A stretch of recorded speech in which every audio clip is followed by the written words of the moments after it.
20 años del Tratado de Libre Comercio, los presidentes de México, Estados Unidos y Canadá están tratando de relanzar la integración y el peso de América del Norte en la comunidad internacional y sobre todo tratar de utilizar su fuerza para la negociación en el proyecto de integración económica de Asia-Pacífico. Un fuerte dispositivo de seguridad espera ya a los tres mandatarios que el próximo miércoles se van a reunir en Toluca, aunque Barack Obama solamente permanecerá en México, en esa ciudad, alrededor de 9 horas. ¿Qué es lo que realmente podemos esperar de esa reunión? Ese es el tema que vamos a discutir hoy en Opiniones Encontradas.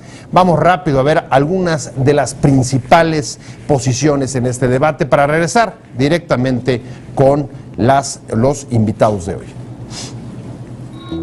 Los líderes de América del Norte se reunirán en su 19 cumbre el próximo miércoles en Toluca, con la pregunta sobre cómo revitalizar o actualizar el Tratado de Libre Comercio de América del Norte en un escenario geopolítico distinto a la que había hace 20 años cuando se firmó. Hace 2 décadas ni siquiera existía el comercio electrónico, defienden los cancilleres de los tres países, aunque los cuestionamientos se extienden a las ventajas que ofrece y los beneficios que ha traído a los tres países.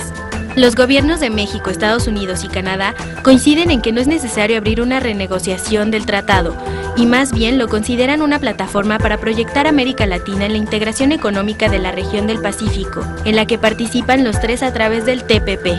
América del Norte puede tener más oportunidades en la negociación de integración económica con Asia-Pacífico, como bloque que cada nación aislada, aunque el TLC no tenga suficiente aprecio en la opinión pública, entre otras, porque conflictos como la exigencia de visa para Canadá está fuera de agenda. Posiciones. El canciller mexicano José Antonio Meade afirmó que hay dificultades para que el TLC se aprecie, se aquilate y se le inviertan a 20 años de su firma. México, Estados Unidos y Canadá buscan fortalecer el Pacto Transpacífico y no pretenden reabrir el TLC. Sergio Alcocer Martínez, subsecretario para América del Norte. Los presidentes de Estados Unidos y Canadá vienen a agradecer la reforma energética a Peña Nieto, criticó el líder de Morena, Andrés Manuel López Obrador. No creo que tengamos que reabrir el NAFTA para lograr lo que estamos tratando de lograr, dijo el secretario de Estado estadounidense John Kerry. Las negociaciones para el TPP en las que participamos los tres nos dan la oportunidad de reforzar la alianza trilateral y vamos a aprovecharla, aseveró John Baird, canciller canadiense.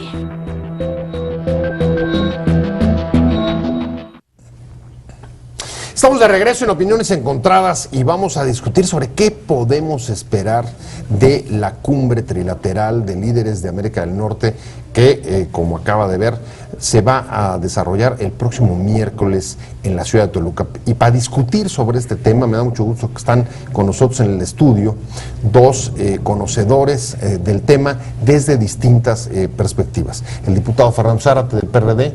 Fernando. Muchísimas gracias, Pepe, con todo el gusto de platicar sobre la interesante visita relámpago del presidente Barack Obama y del primer ministro Harper. De apenas 9 horas la de Obama, y está también con nosotros el doctor Raúl Benítez Manaut. Hola, Pepe, buenas noches también. ¿Cómo estás? Pues bien, aquí un poco saturados del tema de la entrevista con información, como en el centro donde trabajo yo en la UNAM, que es el Centro de Investigaciones de América del Norte, pues nos están requiriendo mucha actualidad con el tema de la visita, ¿no? Centro de Investigaciones de América del Norte, se me adelantó al decirlo, pero lo subrayo yo.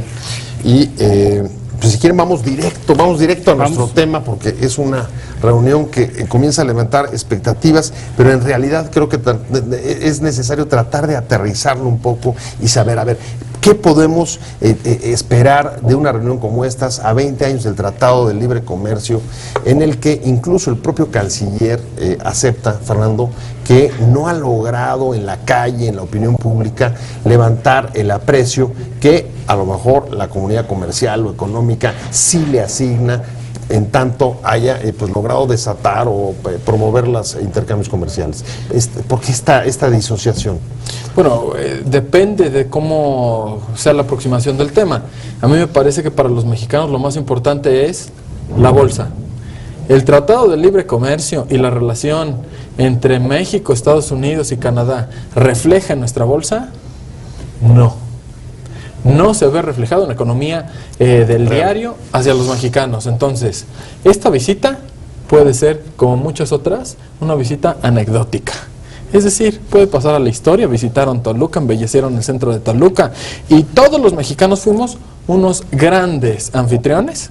Sin embargo, no nos interesa si no nos afecta o beneficia a nuestra bolsa. Esa es una de las más importantes aproximaciones. Hay otras, los macronúmeros. En los macronúmeros, la relación entre México, Estados Unidos y Canadá, por ejemplo, entre México y Estados Unidos ha crecido el comercio en 500%. Los no socios de Estados Unidos han crecido en 200%. Me parece que otra aproximación podría ser a partir del 9/11, específicamente cuando el Tratado de Libre Comercio tenía que estar en su cenit. Es decir, en la caída de las Torres Gemelas.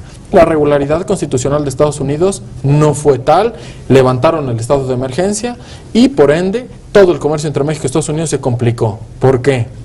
En la frontera dejaron de invertir en la entrada y salida del comercio mexicano, le pusieron muchísimas más trabas a los transportistas mexicanos e incluso los agentes norteamericanos quieren cruzarse del lado mexicano para que desde aquí llevar a cabo prerequisitos. Hay otras industrias que han tenido auge, la automotriz, la aeronáutica, que en Bombardier tiene una gran inversión en Querétaro. Es más, uno entra a ese tipo de plantas y no se siente ni siquiera en México.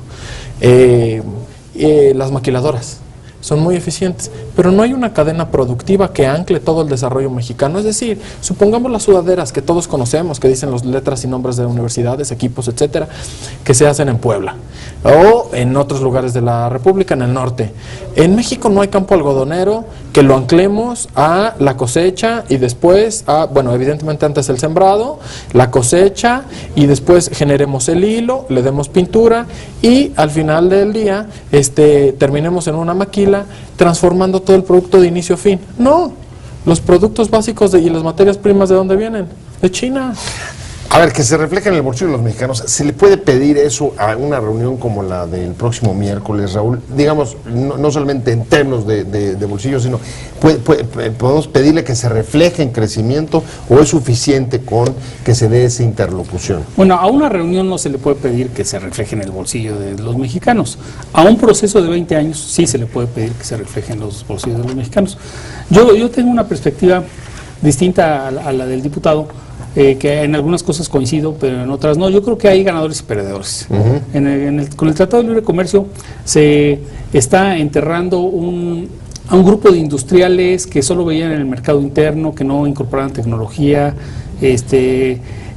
están siendo desplazados por los nuevos industriales del tratado que exportan a todo el mundo, etcétera, un conglomerado de más de 400 empresas que prácticamente se encargan del 80% del comercio del país al exterior.